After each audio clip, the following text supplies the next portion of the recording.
오늘 본문을 보면 그런 말씀의 기가를 겪었던, 말씀의 가뭄을 겪었던 한 시대를 우리에게 소개해주고 있습니다. 본문 1절의 말씀은 사사기 말기의 특징을 한마디로 이렇게 표현하고 있습니다. 말씀이 희귀하여 이상이 흔히 보이지 않는 시대다. 이 본문 1절에 이 이상이라는 말은 하나님의 꿈이라는 말 정도로 해석할 수 있습니다. 이상은 하나님의 말씀을 통해서 오는 하나님의 사인이라는 거죠. 이렇게 하나님의 참된 말씀이 사라지면 여러분, 하나님이 주시는 비전과 이상과 꿈이 사라지게 되고, 하나님이 주시는 이상을 잃어버리게 되면 사람들은 어떻게 되냐? 오직 현실에 충실하게 된다라는 겁니다. 세상을 바꿀 상상력을 잃어버리게 되는 거죠. 그러므로 하나님이 우리 공동체에게 요구하시는 것은 명확합니다. 하나님의 말씀을 통해서 먹고 사는 것 이상의 하나님의 이상을 세상에 전하는 선지자적 외침을 주님이 우리에게 요구하신다라는 거죠. 선지자는 뭐냐? 애통과 분노의 언어를 표출하는 사람이지만 동시에 하나님의 임재 앞에서 새로운 희망의 언어를 발견해내는 사람입니다. 여러분, 그러므로 매일매일 하나님의 말씀을 들어야 됩니다. 그 말씀을 통해 하나님의 이상이 여러분 우리에게 보여져야 된다라는 겁니다. 그것이 나의 삶을 전환시키는 생생한 변화의 삶을 우리가 경험해야 된다라는 거죠. 그러면 언제 말씀이 임하는가? 본문은 독특하게도 엘리와 사무엘을 비교하고 있어요.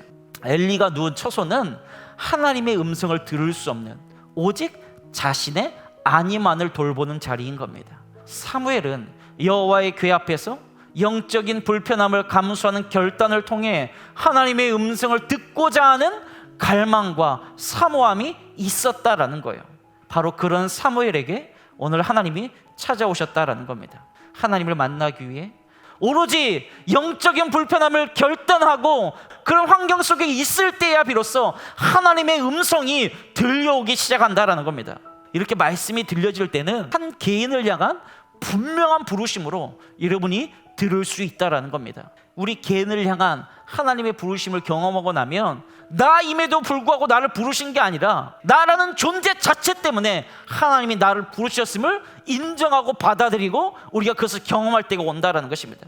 그리고 하나님은 그런 당신을 사용하기 원하실 때에 그 개인적인 부르심은 하나님의 나라와 연관되어서 우리를 부르신다라는 것입니다. 하나님의 말씀이 임하면 옛날 인생 살아가지 않습니다.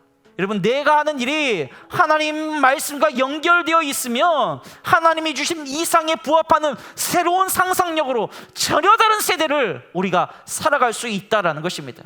그리고 그렇게 내가 작은 일에 충성하면 놀랍게도 하나님이 그 사람을 위대하게 사용하신다라는 거죠. 말씀을 맺겠습니다. 사랑하는 여러분, 말씀을 들어야 됩니다.